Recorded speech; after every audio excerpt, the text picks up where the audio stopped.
आज हम करेंगे total energy in case of simple harmonic motion.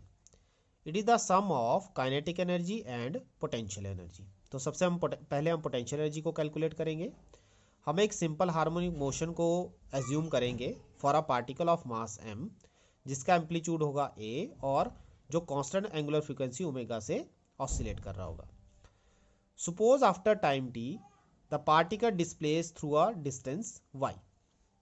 अब हमने कुछ रिजल्ट इससे पहले किए थे, हम डायरेक्ट यहाँ यूज करेंगे। For displacement a sine omega T, velocity a omega cos omega T and acceleration is minus omega square y। The restoring force is given by mass into acceleration. तो मास m लो और acceleration की value minus omega square y put करेंगे तो ये बन जाएगा minus m omega square y। The work done for the small displacement dy against the restoring force is given bye. जब आप उसको एंगल थीटा पे या y डिस्प्लेसमेंट तक ले गए हो, उससे आगे और ले जाना चाहते हो तो आपको रीस्टोरिंग फोर्स जो उसको वापस लाना चाहती है उसके अगेंस्ट काम करना पड़ेगा। तो आपका वर्क होगा minus F D Y. Minus F और माइनस ये आप एक दूसरे को माइनस माइनस कैंसिल कर देंगे तो हमारे पास रह जाएगा M omega square Y D Y. Total work done के लिए हम इसको इंटीग्रेट कर देंगे। इंटीग्रेट करने के बाद कांस्टेंट एम ओमेगा स्क्वायर बाहर निकाल दो और वाई डी वाई की इंटीग्रेशन करेंगे। तो वाई डी वाई की इंटीग्रेशन मतलब वाई की इंटीग्रेशन करोगे तो वाई आपका क्या हो जाएगा, यहाँ पे 1 है तो इसमें एक और ऐड करेंगे तो वाई स्क्वायर हो जाएगा। इंटीग्रेशन में एक ऐड करते हैं और जो पावर होती है उसी से हम इसको डिवाइड कर देते हैं। This work done will store in the form of potential energy. जो आपने वर्क किया वो आपका पोटेंशियल एनर्जी की फॉर्म में स्टोर हो जाएगा। तो ये पोटेंशियल एनर्जी बन जाएगी 1/2 M omega square Y square. अब y की वैल्यू क्या है हमारे पास, y की वैल्यू है a साइन ओमेगा t। तो यहाँ पे y आपका जो इक्वेशन है वो बन जाएगा 1/2 M omega square a square sine square omega t। तो ये बन गया हमारी पोटेंशियल एनर्जी की इक्वेशन। इसके बाद हम बात करेंगे काइनेटिक एनर्जी की। Kinetic energy at an instant is given by half M V square. फिर v की वैल्यू यहाँ पुट करेंगे तो a omega cos omega T whole square. तो जब इसको स्क्वायर करोगे तो a हो जाएगा a स्क्वायर, ओमेगा हो जाएगा ओमेगा स्क्वायर और कॉस हो जाएगा कॉस स्क्वायर ओमेगा टी।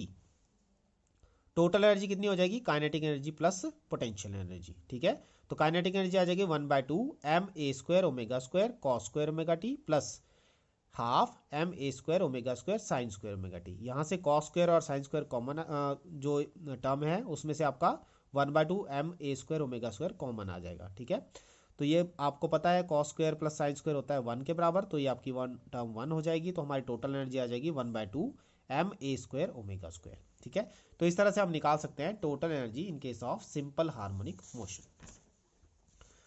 फिर हम बात करेंगे सिंपल पेंडुलम की।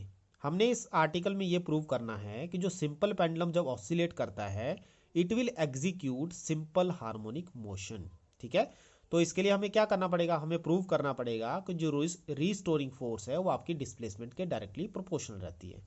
पर इन केस ऑफ सिंपल पेंडुलम क्योंकि ये एंगल पे ऑसिलेट करता है तो हम फोर्स को रिप्लेस कर देंगे टॉर्क से और डिस्प्लेसमेंट को रिप्लेस कर देंगे एंगुलर डिस्प्लेसमेंट से। दैट मीन्स हमें इसमें प्रूव करना पड़ेगा कि torque is directly proportional to angular displacement. An ideal simple pendulum consist of a heavy point mass body suspended by weightless inextensible and perfectly flexible string from a rigid spot। आपने क्या करना है, एक metallic Bob लेना है। ठीक है, और मेटेलिक बॉब को आपने एक रिजिड स्पोर्ट से स्ट्रिंज के थ्रू सस्पेंड करना है। ठीक है, फिर हम क्या करेंगे, उस मेटेलिक बॉब को डिस्प्लेस कर देंगे। ठीक है, किसी पर्टिकुलर वाई डिस्टेंस पे, वाई डिस्टेंस पे डिस्प्लेस करके हम उसको पी पॉइंट पे ले आएंगे। अब ये कहता है कि अगर हम एज्यूम करते हैं कि बॉब का मास है m और स्ट्रिंज की लेंथ है l, when a bob is displaced to position p through a small angle d theta, small angle theta लेंगे हम, from the vertical the various forces acting on it the bob at point p are. जो अलग अलग forces उस पर act करेंगी वो होगी एक वेट mg और दूसरा होगा टेंशन t। तो ये आप डायग्राम से देखो, वेट बिल्कुल डाउनवर्ड लेना है आपने, वर्टिकली डाउनवर्ड, और टेंशन जो है वो अलोंग द लेंथ लेनी है आपने। जो स्ट्रिंग जिससे बॉब अटैच है उस लेंथ के अक्रॉस आपने टेंशन लेनी है। तो ये टेंशन क्या काम करेगी, ये टेंशन बॉब को होल्ड करने का काम करेगी। ठीक है, बॉब के अगर वेट को अगर हम रिजॉल्व करते हैं तो हमारे पास दो कंपोनेंट आएंगे, एक एंगल की डायरेक्शन में, जो ये थीटा एंगल है इसकी डायरेक्शन में एम जी कॉस थीटा, और उसके बिल्कुल perpendicular M G sine theta.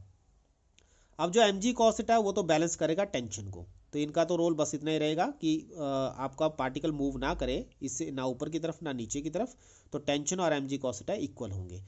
और जो बॉब को वापस लाएगा, मीन पोजीशन पे वापस लाने की कोशिश करेगा, वो जो फोर्स लगेगी वो होगी आपकी एम जी साइन थीटा। तो इसमें जो फोर्स आपको वापस मीन पोजीशन पे लाएगी वो आपका कौन सा वेट का कंपोनेंट होगा, वो होगा एम जी साइन थीटा, जो उसको वापस मीन पोजीशन पे लाना चाहता है। ठीक है, रिस्टोरिंग फोर्स जो इसको प्रोवाइड करेगा। तो इस तरह से हम कहते हैं कि आपकी एम जी के दो कंपोनेंट बनेंगे, M G cos theta opposite to tension T, M G sine theta towards the mean position, जो उसको वापस मीन पोजीशन पे लाना चाहता है। The torque M G sine theta into L, इसको M G sine theta into L मैं क्यों कह रहा हूँ, ये आपको पता है टॉर्क की वैल्यू रहती है आपकी force into length, perpendicular length जो रहती है इसमें, तो परपेंडिकुलर लेंथ इसकी स्ट्रिंज की लेंथ है, will provide the restoring torque to the bob which tends to bring it to the mean position. तो टॉर्क आ गया minus M G sine theta into L. ठीक है, विच नेगेटिव साइन का मतलब ये होता है कि torque tends to reduce the angle theta, torque उसके एंगल को कम करना चाहता है। ये आप देख रहे हो, टॉर्क क्या करना चाहता है, उसको पीछे लाना चाहता है मीन पोजीशन पे, जिससे आपका एंगल कम हो जाएगा, धीरे धीरे कम होता रहेगा। तो इनकी दोनों की डायरेक्शन अपोजिट है, इसलिए आप टॉर्क को माइनस लेते हो, इसमें नेगेटिव साइन आपको पता चल गया होगा क्यों लिया है। फिर अगर एंगल आपका बहुत छोटा है, साइन थीटा बहुत छोटा है, तो हम उसको थीटा भी लिख सकते हैं, तो टॉर्क आ जाएगा minus M G theta into L. अब इसको हम माइनस के थीटा ले लेते हैं। अब यहाँ पे के है आपका एम जी एल के बराबर, जो यहाँ पे आप के की वैल्यू कैलकुलेट करोगे तो एम जी एल आता है, जिसको हम स्प्रिंग फैक्टर कहते हैं। उसके बाद इनर्शिया फैक्टर हम इसमें निकालते हैं। इनर्शिया फैक्टर होता है बॉब का मोमेंट ऑफ इनर्शिया, और मोमेंट ऑफ इनर्शिया किसी भी स्फीयर का रहता है एम इंटू लेंथ का स्क्वायर, एल स्क्वायर। ठीक है, तो एम एल स्क्वायर यहाँ आ गया। अब हमने यहाँ देखा कि जो टॉर्क की इक्वेशन है वो डायरेक्टली प्रोपोर्शनल आ रही है थीटा के। ठीक है, जो एंगल है वो आपका टॉर्क के डायरेक्टली प्रोपोर्शनल है, तो मतलब जो आपकी एंगुलर फोर्स है वो एंगुलर डिस्प्लेसमेंट के डायरेक्टली प्रोपोर्शनल आ रही है। तो जब ऐसा होगा तो हम कहेंगे कि Bob will execute simple harmonic motion. और जब भी आपको सिंपल हार्मोनिक मोशन मिलेगा तो एंगुलर के केस में जो टाइम पीरियड रहता है वो रहता है 2 pi inertia factor upon spring factor. जो इनर्शिया फैक्टर है वो है हमारा एम एल स्क्वायर, और जो स्प्रिंग फैक्टर है वो है एम जी एल। जब इनको एम से एल कट करोगे, एल से एल कट करोगे, तो हमारे पास जो आंसर आएगा वो आएगा T is equal to 2 pi under the root L upon G. अब ये जो रिजल्ट है ये बड़ा इंपॉर्टेंट रिजल्ट है, इससे हमें क्या क्या जो फैक्टर मिलते हैं वो हम यहाँ स्टडी करेंगे। कि सबसे पहली बात है जो टाइम पीरियड है it is independent of amplitude of vibration, कि वो अगर आपका बॉब ज़्यादा लंबा एम्पलीट्यूड पे ऑसिलेट करेगा और अगर आपके कम एम्पलीट्यूड पे ऑसिलेट करेगा तो उससे टाइम पीरियड को कोई लेना देना नहीं है। छोटा ऑसिलेट करेगा तब भी टाइम उतना ही लगेगा, अगर लंबा ऑसिलेट करेगा तब भी वो टाइम उतना ही लेगा। मैनेज कैसे करता है, जब छोटा ऑसिलेशन होगा तो स्लो होगा, और जब बड़ा ऑसिलेशन होगा तो उसकी स्पीड ज़्यादा होगी, ताकि वो वापस उसी टाइम पे वापस आ सके। ठीक है, दूसरा इसमें फैक्टर आता है कि इंडिपेंडेंट ऑफ मास। बॉब का साइज 1 किलो है, बॉब का साइज आप 100 किलो कर दो, 1000 किलो कर दो, ठीक है, उससे उसके टाइम पीरियड पे फर्क नहीं पड़ने वाला, उसका टाइम पीरियड वैसा ही रहेगा। थर्ड रहता है इसमें depends upon effective length of the pendulum. जो पेंडुलम की लेंथ है वो कितनी है उसके ऊपर आपका टाइम पीरियड डिपेंड करता है, अगर आपकी ग्रेविटी कांस्टेंट है तो। ठीक है, तो सिर्फ एक ही फैक्टर है जिसपे ज़्यादातर डिपेंड करता है, वो है लेंथ, और दूसरा फैक्टर है ग्रेविटी। हाँ, अगर ग्रेविटी आप जीरो कर देते हो तो टाइम पीरियड इनफाइनाइट हो जाएगा। ठीक है, जब भी कोई बॉडी फ्रीली फॉल करती है तो उस टाइम पे आपकी इफेक्टिव ग्रेविटी कितनी होती है, जीरो, वेटलेसनेस बोलते हैं हम जिसको। तो जब इफेक्टिव ग्रेविटी जीरो होगी तो उस टाइम पे अगर आपने किसी पेंडुलम को थ्रो किया होगा तो जब वो ऑसिलेट करेगा, वैसे तो ऑसिलेट करता नहीं है लेकिन हम कहते हैं कि ऑसिलेट करता है, तो उसका टाइम पीरियड आपका इनफाइनाइट हो जाएगा, मतलब एक ऑसिलेशन के लिए उसका टाइम पीरियड होगा इन्फिनिटी, मतलब ये हुआ कि ऑसिलेट करेगा ही नहीं। ठीक है, तो ये हम इसको दूसरे सेंस में ऐसे कह देते हैं। तो इस तरह से आपके कुछ फैक्टर्स हैं जिसपे टाइम पीरियड डिपेंड करता है, ये आपने स्टडी कर लेने हैं। ठीक है, और इफेक्टिव मास के लिए मैं आपको एक एग्जांपल इसमें समझाता हूँ, इफेक्टिव लेंथ के लिए सॉरी। जैसे मान लो हमने एक खाली बॉल ले लिया, ठीक है, उसके अंदर आप क्या करो, वाटर फिल कर दो। यहाँ पे हम जो सेंटर ऑफ मास है हम एज्यूम करते हैं जब पूरी कंप्लीटली फिल होता है स्फेरिकल बॉडी, तो सेंटर ऑफ मास यहाँ लाई करना चाहिए इस पॉइंट पे। तो जो इफेक्टिव लेंथ होगी वो यहाँ तक तुमने कंसीडर करनी होती है एल की, एक्चुअल लेंथ ये है। ठीक है, फिर ये कहता है कि अगर मान लो हम इसमें होल कर दें नीचे से और पानी नीचे गिरना शुरू हो जाए, तो दूसरे केस में हमारा जो बॉब है अब यहाँ तक आ गया, मान लो आधा रह गया, ठीक है। तो आधा रह जाएगा तो अब आपका सेंटर ऑफ मास यहाँ चला जाएगा, नीचे चला जाएगा, ठीक है। ये देख रहे हो आप, पहले सेंटर में था, अब सेंटर से थोड़ा नीचे आ गया, तो इससे आपकी इफेक्टिव लेंथ क्या होगी, और बढ़ गई। तो अब इस केस में लेंथ बढ़ गई तो इससे आपका टाइम पीरियड भी बढ़ जाएगा। और लास्ट में ये कहते हैं कि मान लो अगर आपका बिल्कुल बॉल खाली हो जाए, तब क्या होगा, तब आपका दोबारा से सेंटर ऑफ मास वहीं पे पहुंच जाएगा, ठीक है। और इफेक्टिव लेंथ जो पहले केस में थी फील्ड में और एम्प्टी में, दोनों केस में सेम हो जाएगी, और टाइम पीरियड इसका एम्प्टी का और पूरा भरे हुआ का टाइम पीरियड सेम रहेगा। तो दोनों केस में आपका टाइम पीरियड सेम।